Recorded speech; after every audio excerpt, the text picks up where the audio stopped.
Hey, look, welcome back to another episode, man. More than happy to get this thing back going and popping with my fellas. We are missing one of the four.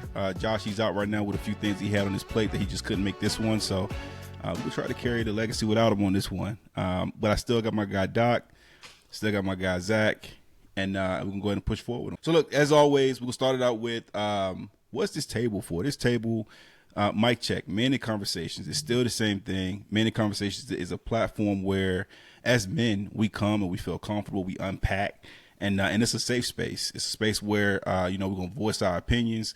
We're going to voice our different perspectives. We all have different perspectives as our upbringing. And we want to make sure that we can feed off the questions that we have and the topics and kind of going from there for our point of view. It might not have been something that we actually lived through, but it's something that we believe in terms of going forward. So, look, as always, we're going to get it rolling. So I'm going to pass it over to my man, Zach. Absolutely. Thanks for tuning in today, guys. With this being a men's circle, us being full circle, having different perspectives, today we're going to get a little bit deep. We're going to talk about love, talk about our connections and relationships to our woman or women, if that translates to all you folks. So I'm going to jump straight in with the first question. And this was one of our questions posed by one of our viewers. So this question in general is, what does winning a woman mean, and where was this learned? I think we can think about learning that from our friends, our cousins, or even in the household, man. So we'll tap into a lot of aspects of it, but right out of the bat, going at it strong. And I'll like to hear from you, fellas. I can kick us off with this one, man. Yeah. I think when I think about winning a woman, I think the concept for me anyways of winning a woman starts back to like grade school, right? Like, I'm thinking like me hanging out with my homeboys, man. We probably got like a school dance or something like that coming up, man. And, and then I'm from a small area too, as far as where I grew up at with grade school. And so a lot of times, like, it's a high possibility of like 15, 20 other brothers who like the same girl you like, you know what I'm saying? And so like from that standpoint, you just kind of like I mentioned for the example, maybe like a school dance or something, you just kind of like, hey, like I'm gonna get a number, you know what I'm saying? Like she about to be that type of thing. And, just in that sense, it's like you won, and I think like to define that, I guess like as a woman, especially if you're like, you got it, right? And, you're the prize for many men, like winning is pretty much getting that woman's attention, man, and in a way that the other 20 haven't, furthermore, like I guess keeping that attention as well, you know what I'm saying, ongoing, just by making her feel secure and not like regretting she chose you again. Like she got a lot of people in the pool, like, it's you got drafted number one, and so like you got to make that thing count. You the franchise player, you Sure. got to make it count. Sure. So essentially, I guess for me, it was learned growing up. Like I said, it's a different ball game now. More women are essentially pulling up on men, whereas like when growing up for me, it's just like it was almost a rite of passage, you know what I'm saying, for you to approach that woman, man, that you had interest in, and you go through that. So yeah, I think like I'll digress now, but that's just my immediate thoughts of just like what winning means in a sense. I think for me, it started just growing up, you know what I mean? Knuckleheads, you know what I'm saying? Hormones going crazy. You like, hey, like, I want you. And the likelihood is that a lot of other people did as well. So when you got drafted, you put that hat on. No, like, word. You felt a level of winning in that regard. No, absolutely. Look, I think, man, and it starts so young, bro. Yeah. Like, I mean, it starts in our boys. I mean, it could be preschool. Seeing like, because I think for the most part, as a father, now, I haven't done this, but I've seen this. Where we go and congratulate our son for maybe having a girlfriend or something like that in pre-K and kindergarten and just even in just grade school 1 through 5. And I think we're kind of motivating it from our side. And it's a chase. It's literally a chase. And I think that chase stays all the way through adulthood in a sense. For us, thinking about my marriage with my wife, a reason that she stood out to me was because, man, look, I couldn't crack the code of like what my wife was thinking, what she was, and so for me it was a chase. It's like, bro, like figure it out, try to earn that and try to win that, and then from there it's like, all right, cool. Now you got more steps to go after this, right? But we were always taught the initial piece of the chase, and then once you chase and chase and chase and you win. But then it's like you got to figure out like what you finna do to keep her though. What you gonna do after that? Yeah, absolutely. Yeah. But I think we was just taught that at such a young age to to chase and hunt. I think a lot of us even kind of go back to the biblical sense of like men are we meant to hunt. We meant to go and get what we need to get. We got to eat. We got to go get it. And women don't necessarily have to do that. I think the tide has changed since then, but all in all, we're still the ones that's kind of like out here and in a sense trying to win our position as being like that number one person. And I think at times we've been guilty of even trying to like be the winners of multiple women at once as well. And you really don't know what to do after you win that. So all in all, it's not that I'm not motivating that, but at the same time, it's like I think we got to be a little bit more specific in terms of what we're chasing and what we're trying to win. Yeah, I think great perspectives, and both of y'all tapped on something that I really think it is too, and that's just at an early age. So to me, winning a woman is a learned behavior. You know, it's something rooted in the household from my perspective. Freud once said that the first thing that a boy learns from his mother is libido, right? So that emotional and physical connection is then a sense of warmth. It can be seen as love and being nurtured. It starts there. In my opinion, it starts with the mother. So as boys, you know, we unconsciously try to win our mothers.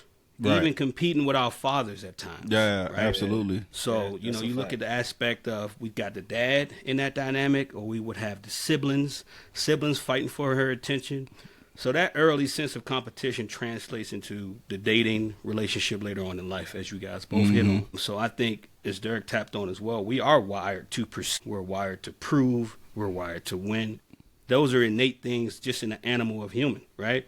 So, and I think that instinct often starts out at the home, but with your mama, man, you know, she's the first blueprint to love, affection, and desire. No matter how you see it, that is the one that's going to make you go out there in the real world and say, like, if I want this from her, and then it translate over into that eros aspect of love and affection out in the real world. So that's my perspective. No, absolutely, bro. And I think that even goes back to like being mama's boys. And if you look at the vice versa, a lot of girls are daddy's girls, you know, in terms of trying to be that number one on whatever list that we, you know, we kind of just put out there to try to chase. So yeah, man. It's definitely, I heard this saying where it's just like, you know, from a man's perspective, you know, a guy's mom is his first love, but you know, to his mom, that's her last love. And I was like, that was deep, heavy.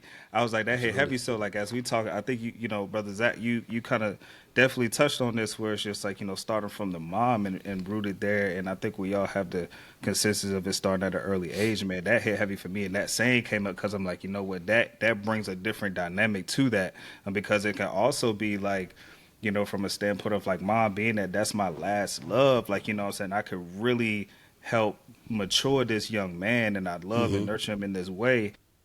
Sometimes too, man, it could drive how a man's kind of like, you know, perspective is if he's going out there in the world and looking for that too, man.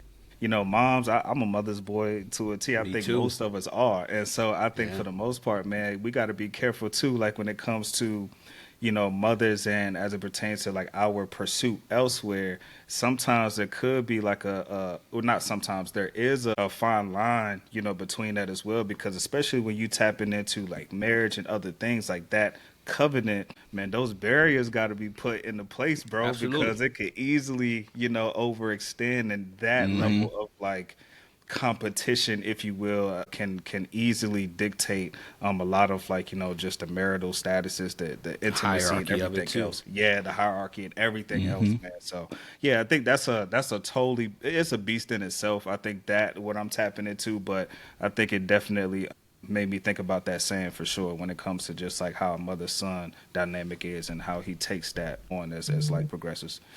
Oh yeah, absolutely.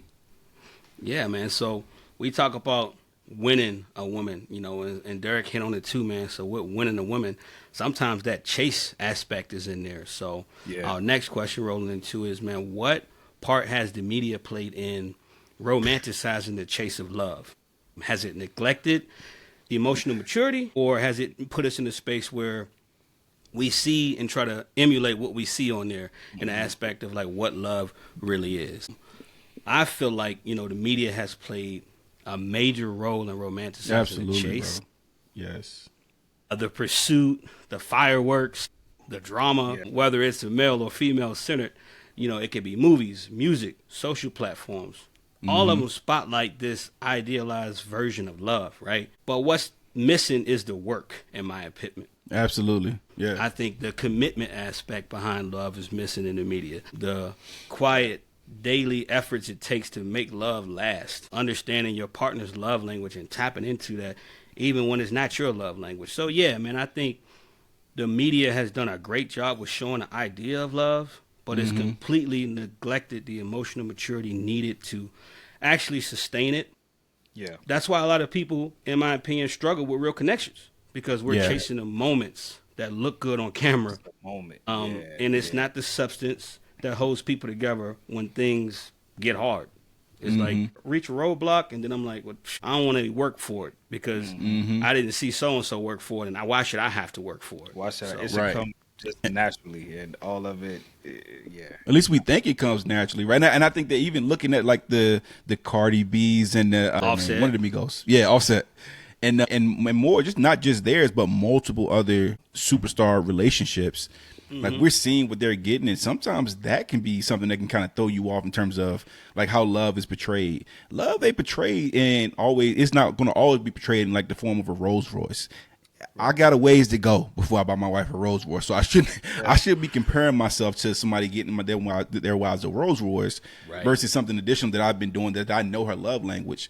I know not long ago I just posted a video of Pavi me washing her truck, for example, and to me I'm like, look, bro, this is it was a maintain, but it's all good before that detail, but it looked detailed enough for me. But I'm just like, but this is her love language, and I know that this is exactly how she wants it done. So I'm like, look, it ain't about like taking big chunks out of it. It's about taking like small nibbles at a time to understand like this is exactly what, in a sense, is what's going to satisfy at least for the time being, right? We always look for something additional, but also I don't want to overwhelm myself trying to do so much for her, and I kind of forget about self. But I would absolutely say that the media has played a huge role in how we look at like the romantic side of a relationship.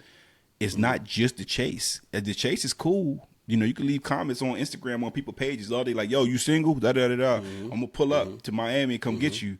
Cool, but what you finna do to sustain that? And that's why a lot of the social media relationships really don't last that often. Because they chasing, but what you doing in the meantime to kind of keep that there? I mean, when the female, in a sense, I ain't saying this right is not being something that's thought about today, but most of the women are rich. They don't need that partner to be rich. Right.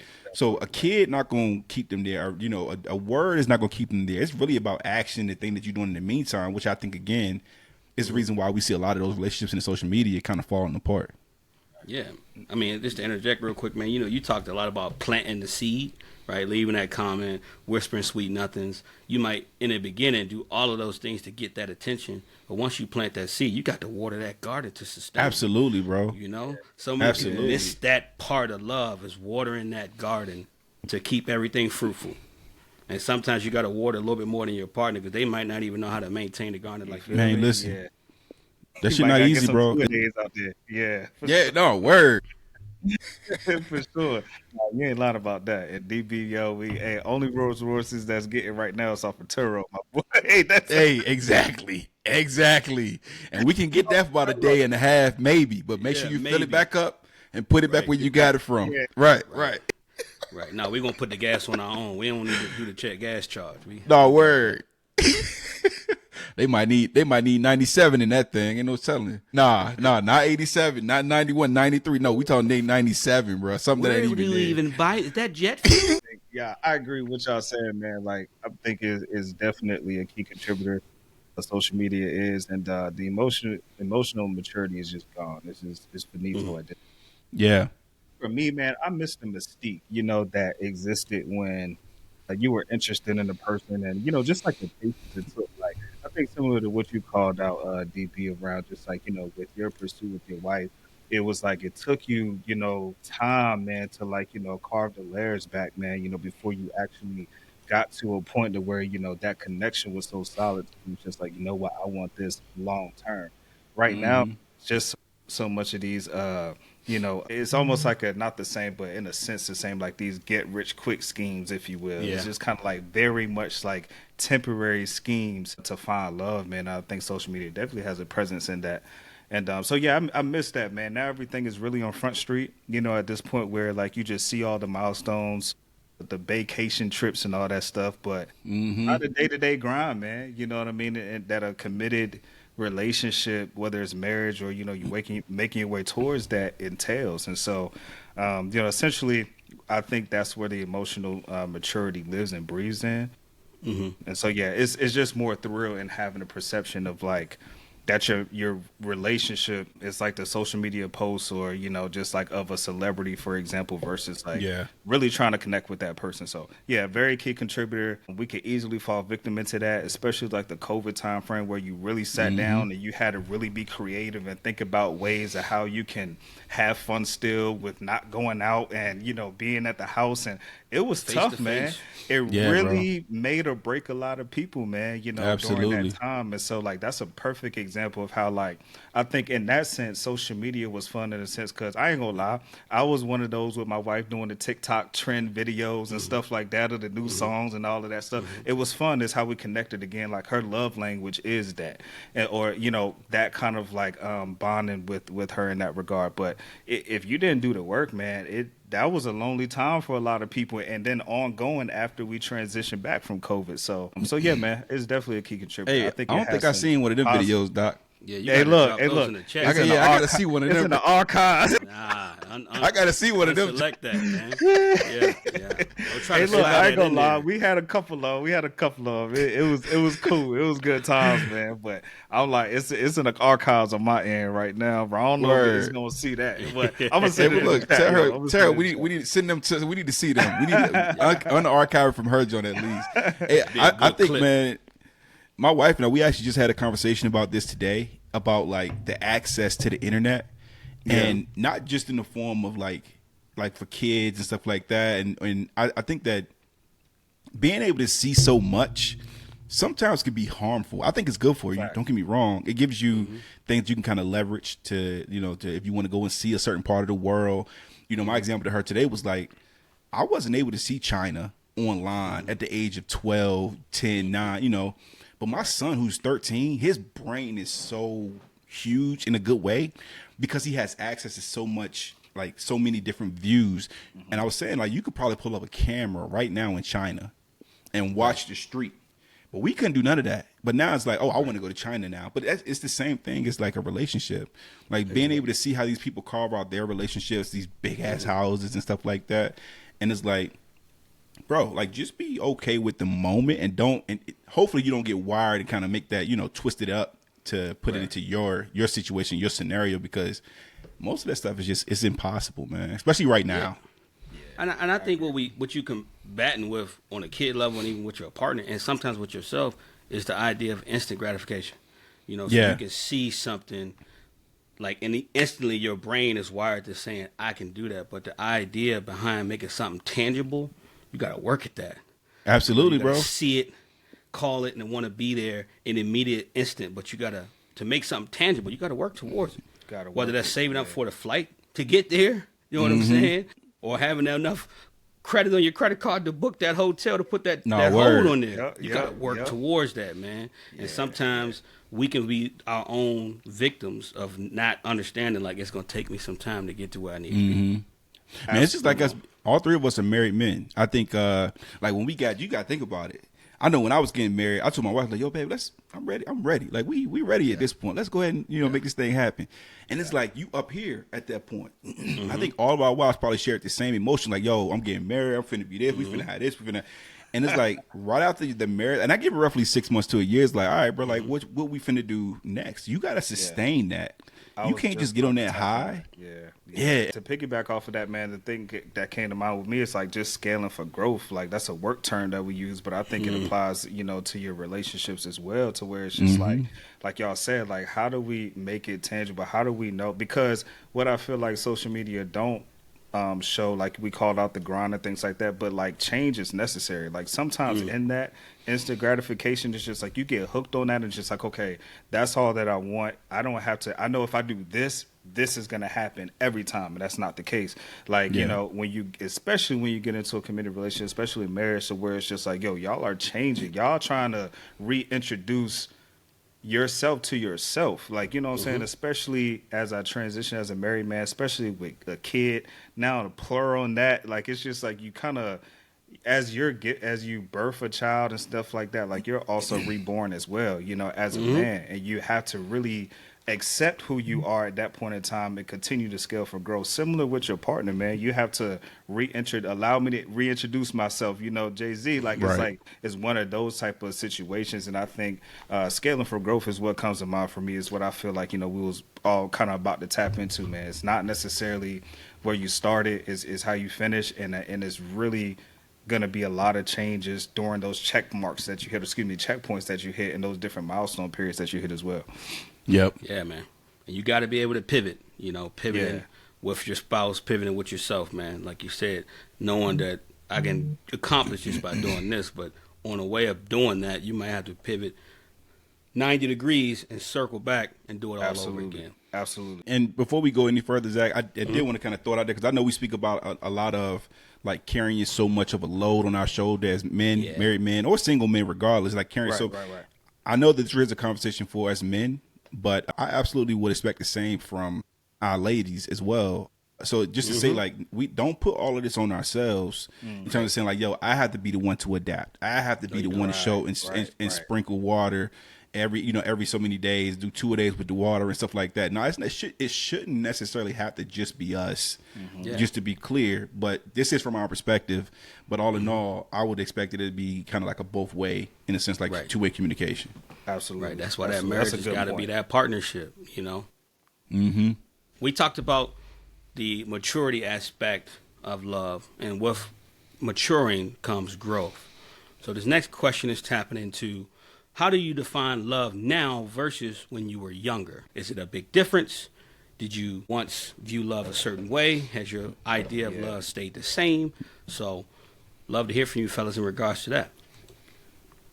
I could dive in, man. I think go ahead. Ultimately, man, I think it's so darn tough, man, because I think we see many like situationships more than relationships nowadays anyway. You know what Yeah. I mean? And I think folks like they ain't being claimed out here. I'm gonna just say, go ahead and throw it out there like that. And so, you know, what that does is it hurts people. And what do hurt people do naturally? They hurt people in their response. And so, like, because of like the lack of love shown or modeled or experienced, you know, in those like situationships or whatever the case may be, whoever you thought that person was, like, I think ultimately, man, it doesn't take much for like a solid brother or sister to come in for that person and do just more than what that previous person did, and you mistake that for love. You know, we've all, well, I ain't gonna say we all fell victim to that. I know I've fell victim to that, where it's just like, you know what, like this isn't what I used to experience. So this person has their head on a little bit more straight maybe than the last person.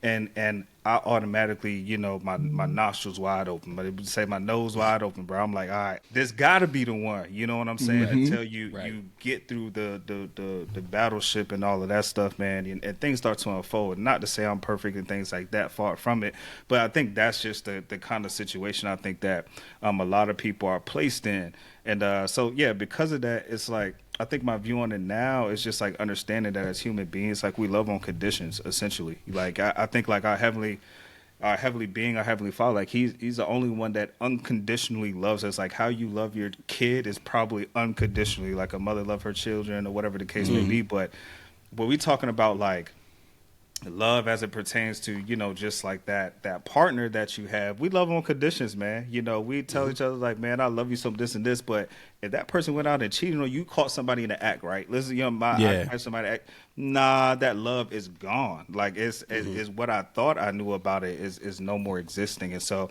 I think like with that, you really just have to figure out, like, as you going on that flight with that person, analogy here, not necessarily a true flight, but if you're going on that flight with a person, like, you know, the baggage that your partner has and bringing on that journey with you is really just and we all have it, you know, it's just depending on like what's your threshold for the baggage your partner has. So you know, I look at it from that standpoint, man, and I think you know, whether it's, you know, overcapacity or not, you have to choose that person every single day. Like, so essentially what I thought love was is just like this very much natural feeling that doesn't change all of these things. In fact, it does. And you absolutely have to choose that person every single day as you walk this path of life, man. And so, yeah, we throw Yeah. kids in the mix. You throw like your increase or decrease in your career, not really where you want to be, and have to go through like the insecurities of your partner has, and then it's projecting on the relationship. Like all of those things happen, man. And it's just like, I have to choose you every day.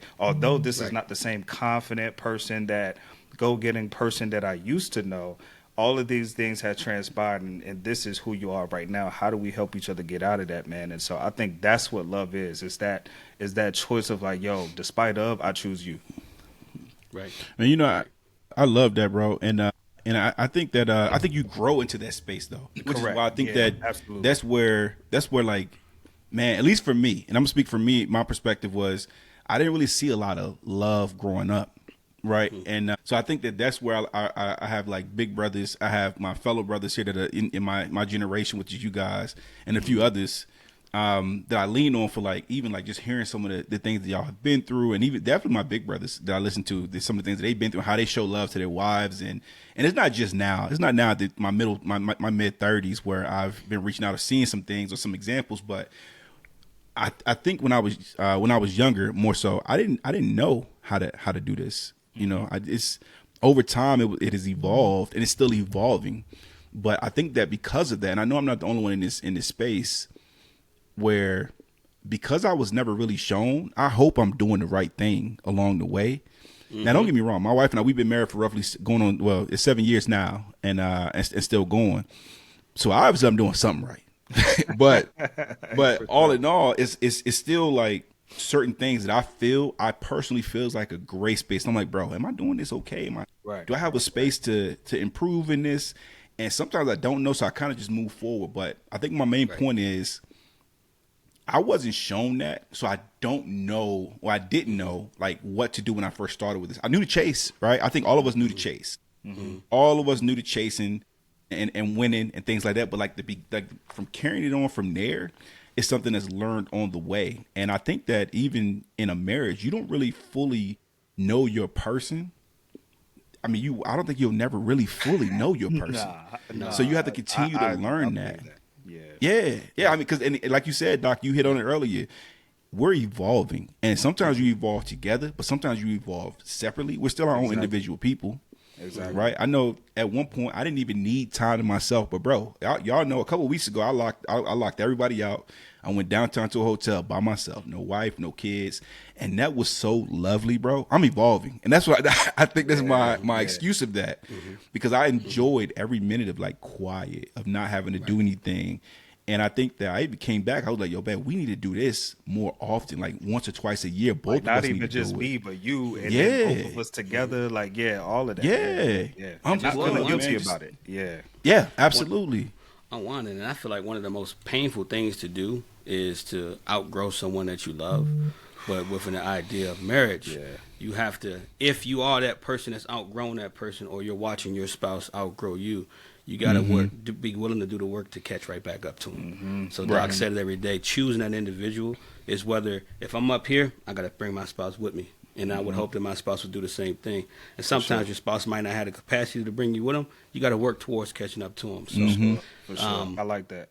Yeah, I do too. I love it. I feel like when I was younger, love was simple. It was family. It was home. I knew love from my parents and my siblings, and they were very loving. So I had a strong foundation of what love felt like. But when it came to relationships with girls, I didn't know love, man. I knew lust. I wasn't out here just breaking hearts on purpose, but I also wasn't leading with real love.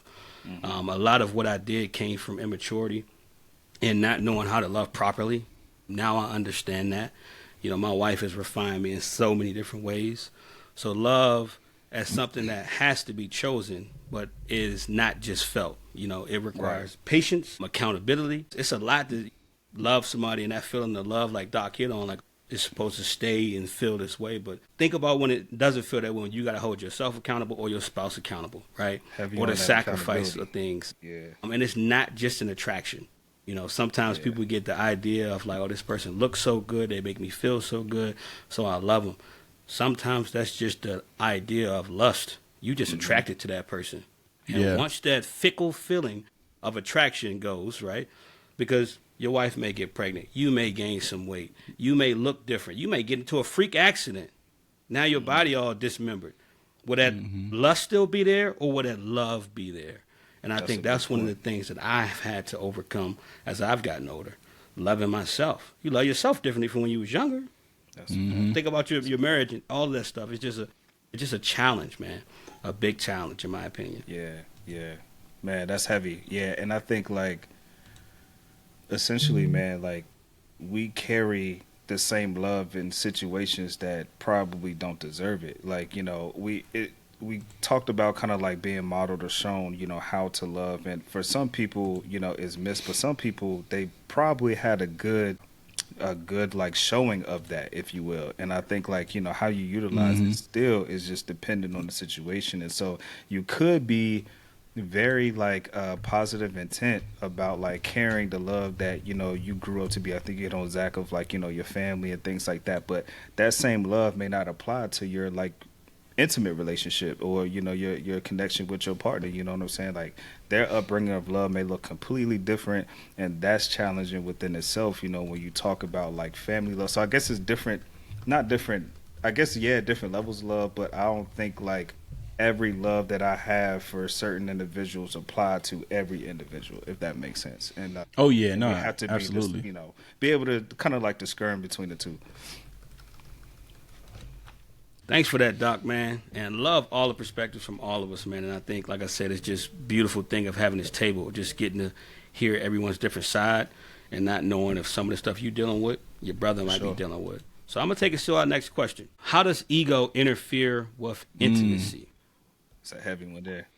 You know, that's a big one, dude. You know, because I feel like ego is a major blocker, and not just for men, but for everybody.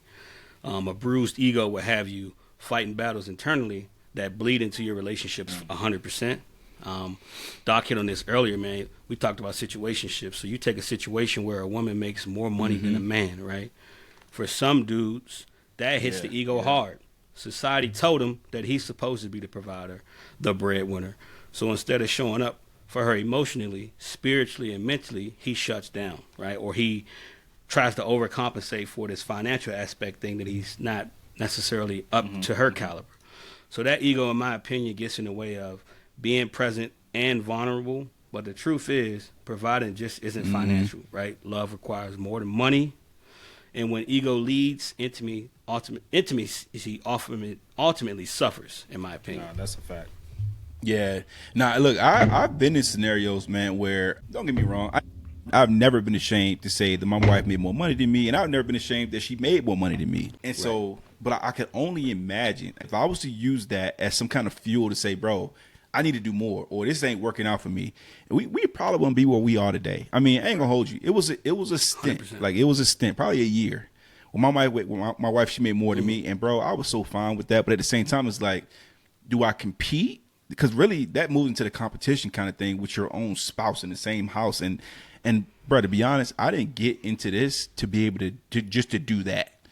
You know what I'm saying? I didn't get in this to compete with my wife. All in all, I look at it as like one combined team. But if it did, it's definitely possible that it could completely ruin a relationship. I mean, it don't even have to be a relationship with your spouse. It could be a friendship.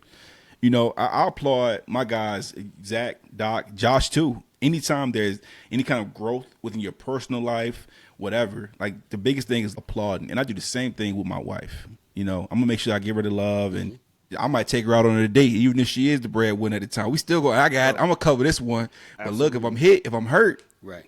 you gotta make sure you're ready. Yeah. But all in all, man, and it's not just about like the money. It's about like when we was younger. I think so many things we did differently as young men that has changed now. I mean, you can even think about the actual intimacy part of your life.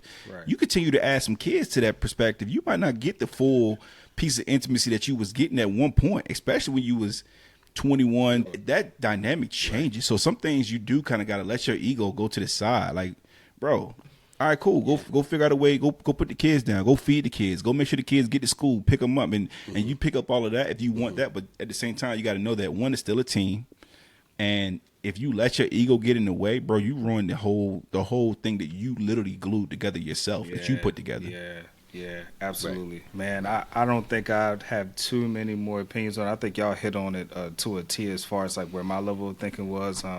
Yeah, I'll just shine some light on it though. It might be slightly repetitive, but I think like just when it comes to intimacy in a sense, I think like, men and women, we look at it differently, right? And so I think if you do have like a man who feels like, that the amount of money he makes it sufficient, and should make a difference in his intimacy, great, Right. But I think, like, however, if you have a made person, I think which we're kind of tapping into as far as like if your spouse or your partner makes a little more than you, or not even makes more than you, but is sufficient when it comes to, economical aspect of this. Then things get a little bit tricky, man. You got to bring more to the table when it comes to that, man, because I think for us, we are very much naturally going to gravitate to the provider role, and in this society, like a lot of it is money driven. You know what I'm saying? Like I have to provide, so I have to make this certain amount, and Mm-hmm. I'll even push it even further, man. Even making six figures now, like now versus 20 years ago, it looks differently. Right Oh, now, I think absolutely. I can't recall like the exact study, but I looked at something like that. Maybe I think my wife even showed me this, so where they were kind of breaking down like how people nowadays that's making six figures and stuff like that versus some teen years ago. It's a major difference, bro, and it's almost as if like, dang, that's not even enough. And as we continue on, man, in this economy, is going to continue to shine light on those types of things. And so, yes, I agree, money isn't everything.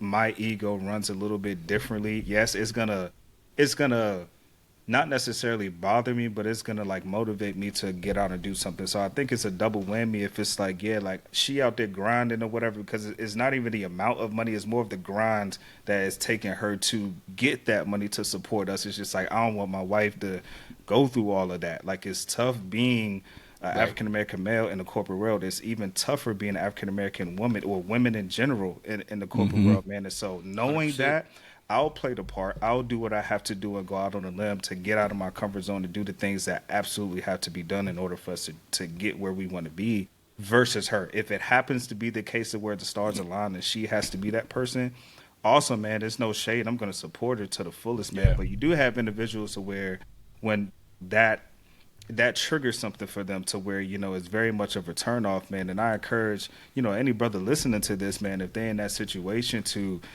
embrace that, because like we talked about, life is an evolution, life is a journey, it's highs and lows, man. It's probably just your season for that, man. And so like tap into the things that Mm-hmm.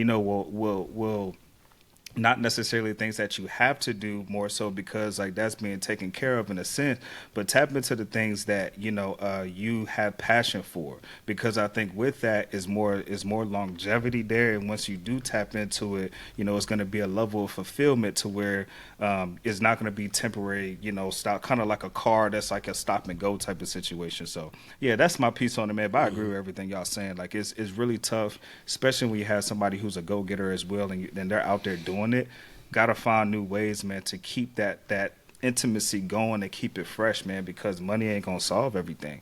And you Nah, won't know that until you get a little piece of money to realize that it does not solve everything. So like man, look, it's almost Right. it's Right. almost comparing that marriage, bro. Like, yes, it's yeah, it's yeah. dope to get that increase. It's dope to get that house that you was fiending for the past 3 years. It's Hmm. dope to get that whip that you was trying to buy.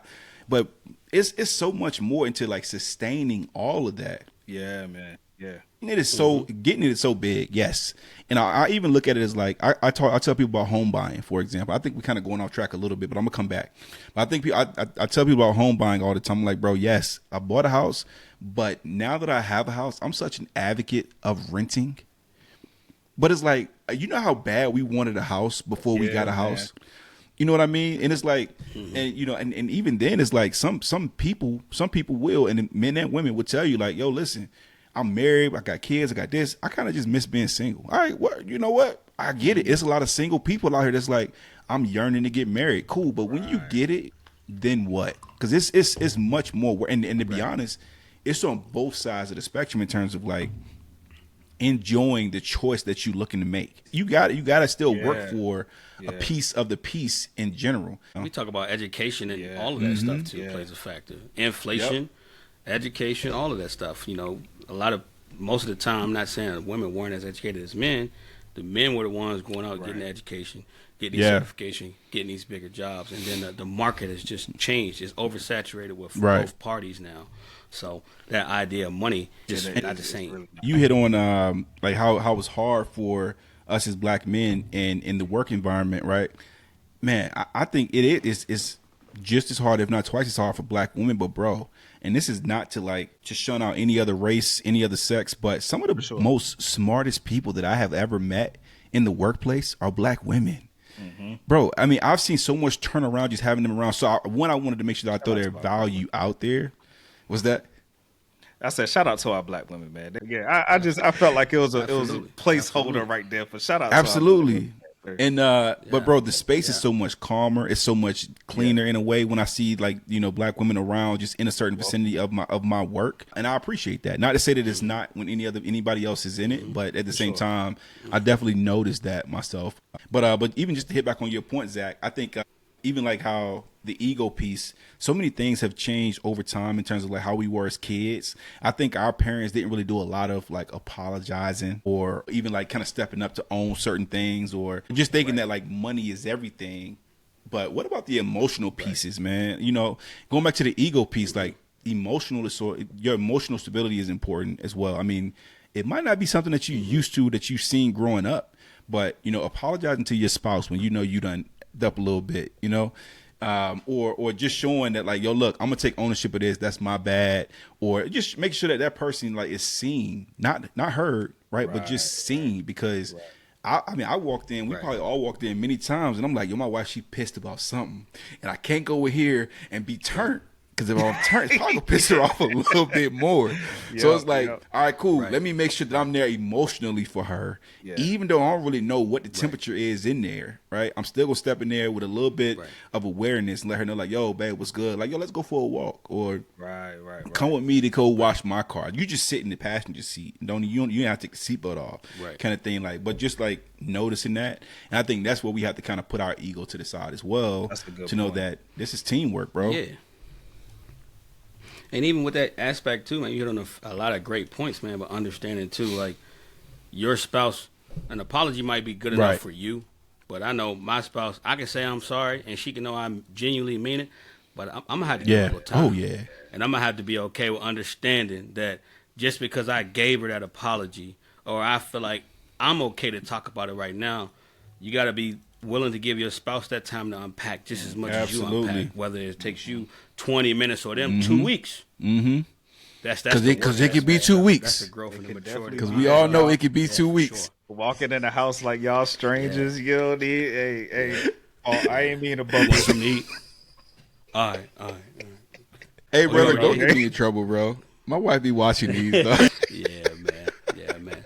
Yeah, those were great answers, brothers, man. And I think we really sort of tapped into what we were going into in our next question, because we sort of answered our last question, so I won't make it repetitive. But I'll make this one our final question, fellas, and it is, how have gender norms influenced how you express love? So we talked about the ego aspect of it, and I think we hit on a little bit how, like, am I supposed to make more money than her because I'm the man, or am I okay with her making more money? So again, question being, how have gender norms influenced how you express love? That's a good one. Go ahead, Zach. I feel like gender norms have taught me that a man shows love through action, right? Provision, protection, and presence. I think I hit on that in episode 1. And while that's true in that, I think it left a little room for emotional expression as a man. So I had to unlearn the idea that being soft or open was weak to my spouse. So I now understand that a real strength is, in being able to communicate to her, to listen to her, to be able to be emotionally available to her. Derek, you hit on that too. Being emotionally available is one thing. You can have all the communication, you can listen, but if your emotions and your heart is not tuned and then tapped to what she's feeling or what she's trying to express, I think it's just a recipe for a disaster. Yeah. So that's just not her job, in my opinion, to be the emotional one. It's mine too. So we both have to be emotional creatures in this space or union or partnership or marriage, whatever you want to call it. If one party's got their emotions in tune and intact, and you just sitting over here saying, I'm doing all the protection, I'm doing all the providing, I'm doing all the financial things, I ain't got to be emotional. And that's, again, that recipe for disaster, because when she trying to communicate to you, she can go and seek that from somewhere else and get that unsolicited advice, right?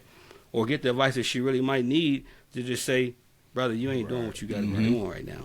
That's heavy on that. I mean, I can't think of anything different, that I would approach this question as. Brother Zach, I think you answered that really profoundly in the sense of, having to unlearn those things, man. And I think for me, it's kind of like, I wouldn't say a blessing, kind of like a blessing and a curse, because growing up for me, I've seen the provision from my pops. I've seen the presence from him, showing up, not like the gifts and stuff, but showing up. Had that too, but, just the presence, the CE at the end. And I think like with that, the semi downside is that I never seen my parents argue. I didn't see the interaction when it boiled down to that. All of that was closed doors type of situation. Not that they didn't, obviously they did, but they try to keep it away from us as much as possible. And see and so naturally what we seen in turn was just like all the good things, just all the feel good moments and things like that, man. And so now as a grown man, and you tapping into like not even just my feelings, but the feelings of like my partner and my wife, it's tough at times, for me to really kind of like sit with and interpret how I'm feeling at that time. Because for me, my unconscious state is just like everything cool. Like it's not to this degree, to where I'm just like, okay, I passed my threshold to where it's just like, now I got to overload. Nah, I got to make it so to where I had to unlearn that is pretty much what I'm trying to say.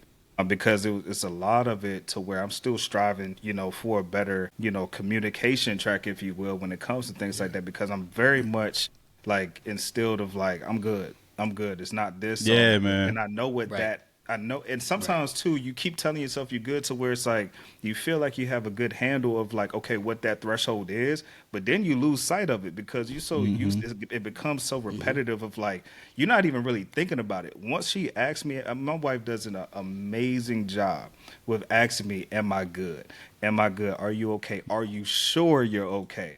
And I mean, for me, it's like second nature. I'm fine, babe. I'm good. But my expression and everything else is saying something otherwise. And so, man, like, again, I think like I'm speaking, from a personal level, but also for viewers or even, as our co-hosts, are tuning into this.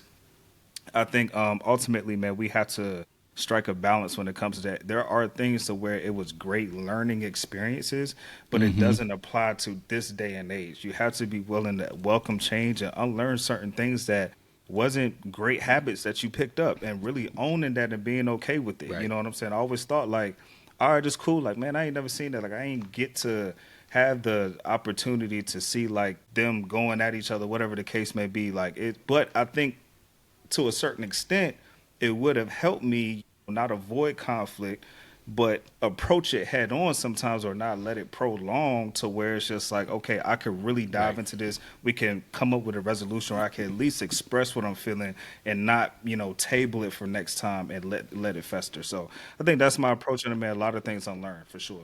I was gonna come back to you on that one, Doc, and say, did that hinder you from anything? And it sounds like you kind of closed up with that. It probably could have evolved to something for you. That way you can kind of like learn how to deal with conflict in the household, and and seeing somebody disagree, how to deal with disagreements, but do it in a way of saying like, I don't want her to hate me, but but man, I also feel like, even seeing so many argue, and I think my examples might have been I hate to say this about my mom and dad, but they were divorced. They went through a rough time in a sense.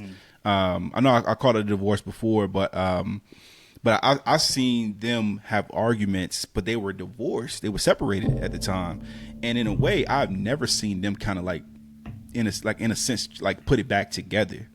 So I've seen it. I mean, and even I've seen somebody shouting from my grandparents to my mom, and I've never seen them put that back together. So I think for me, bro, like it's funny because I've seen it, right? But I I'm working on, and I worked on not long ago. This ain't even nothing. This is within the Yeah, past this 7 years. is yeah. Where I'm telling my wife like, yo, like I'm trying. I'm working on it.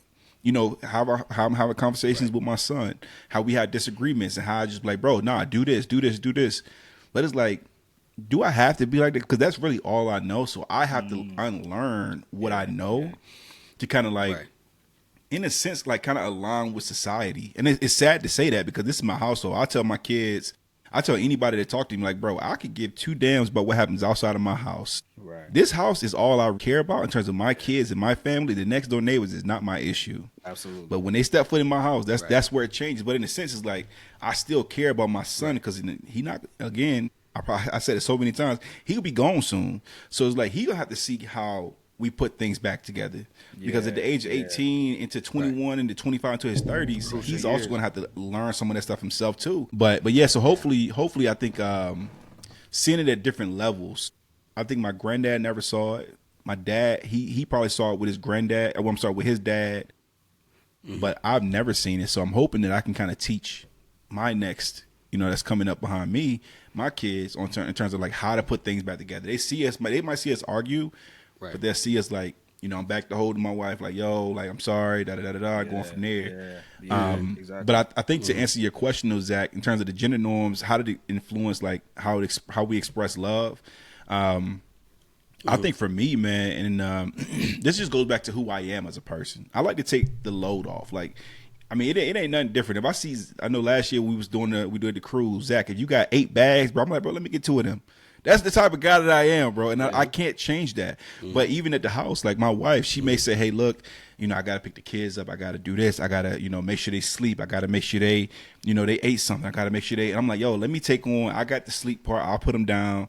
And my wife knows that I completely enjoy bath time because of the connection that I get with my kids during that time. So every day I'm out there, unless something happens, I'm out here doing that piece in terms of like something that they say that the women should be doing, like nurturing, giving your kids a bath at night. Nah, I got that. I'm going to make sure I'm at the crib every night that I can be and make sure I do things like this. So my goal is to kind of take some of those things off and not necessarily put it around a certain gender norm. I will say the only thing I don't want my wife to do is I want her to watch this because I want her to know like the seriousness behind this. Don't take the trash out, bro. All D was about to say that, bro. Outside of that, I don't care what she does. I mean, and I will say my wife, she's a very independent female. She's an independent lady. Zach, you know her very well. And, with pumping her gas, I don't really want her to. But at the same time, she got her own big-ass truck. So it's like, I ain't always riding with you. You ain't always riding with me. Right. So, but the trash, bro, don't take the trash out, man. Yeah. But outside of that, man, I think gender norms can kind of go away. And I hope that we can let them go away. Sure.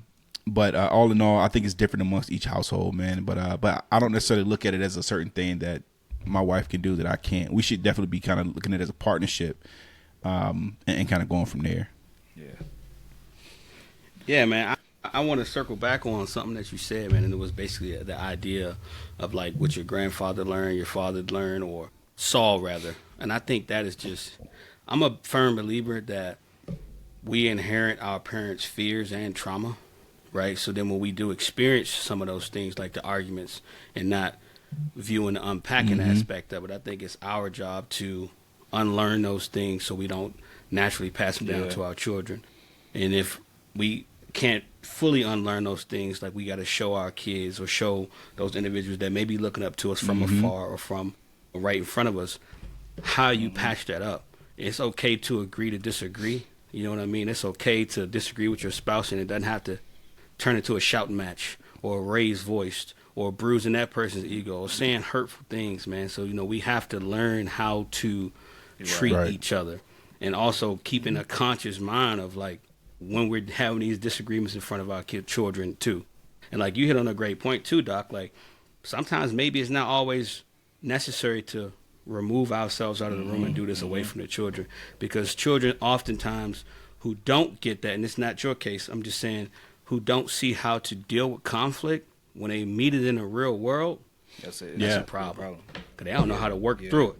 They don't know how to articulate their emotions. So sometimes my wife is big on that too. Like she can tell when I'm extra big in the chest, man. She like, let it out. Yeah. You know what I'm saying? So articulate it. Sometimes I'm thinking it in my head, and I have a problem sometimes with thinking I said something to her and I didn't say it.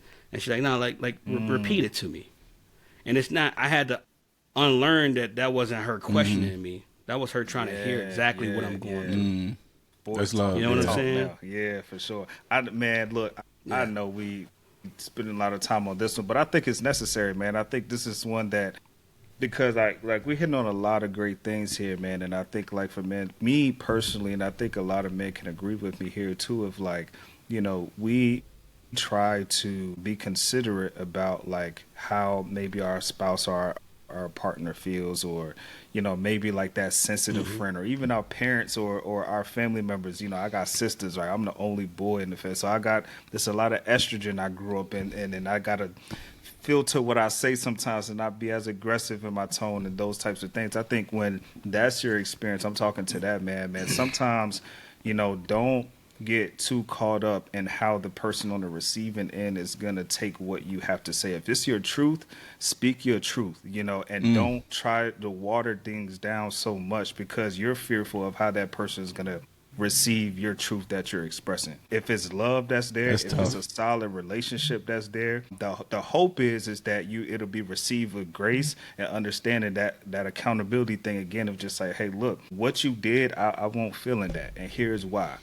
And not water it down to where it's just like, well, that person gonna blow up at me again if I speak on this certain thing, or, you know, I know that if I say this is the end result. And sometimes you gotta be, man, damn all of that. Like, I need to get this out so I can have peace within myself. And so that's also what I wanted to add there as well, man, because as we're expressing sometimes, you know, we get too caught up in how the person on the receiving end is going to take what you got to say. And sometimes, man, you just got to be like, forget all of that. I need peace within myself. And here's where you can help me with that by first listening to what that truth is. Man, Doc, that's heavy, bro. That's a whole, I mean, that's a whole topic in itself, bro. Right. I will say, I would love to add to it, but I know we pushing time, but that's one that I will, let me close with this piece at least, is that's something that I'm still working on in terms of how I'm projecting my message, because I care so much about people and what they think and things. It's certain people, not everybody, but at the same time, it's like I do, like the people that I love, that I keep close, I'm working on that in terms of like trying to project and in a way and not be like an asshole. So absolutely. But look, man, I think this right here was another amazing topic, fellas. Awesome. And just to round it out, the way we had this one even kind of set up was, I wasn't taught to love her, but I was taught to I was in her.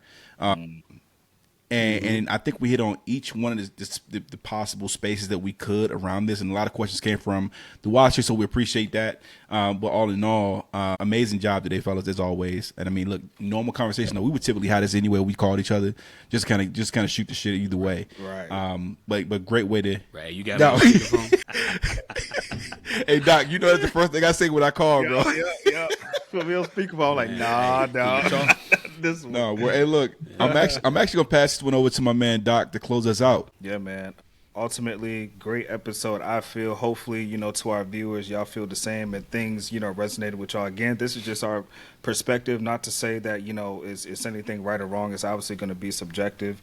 So, you know, as you're listening in, man, let us know if y'all have any questions about some of the things that we, you know, said today, to where we can provide more clarity on it if it's necessary for you and your situation. You know, we not out here, I guess, like trying to save the world, if you will. We're just trying to put a platform here, you know, so people can feel safe. That psychological safety that sometimes no longer exists in a lot of different spaces. We're hopeful, you know, to bring that here. So, you know, hopefully y'all had a good listening on this one, man, and stay tuned to the next episode, man. We kind of flaming right now, so we catching our stride. So y'all hang on for the ride, man. We definitely doing what we got to do.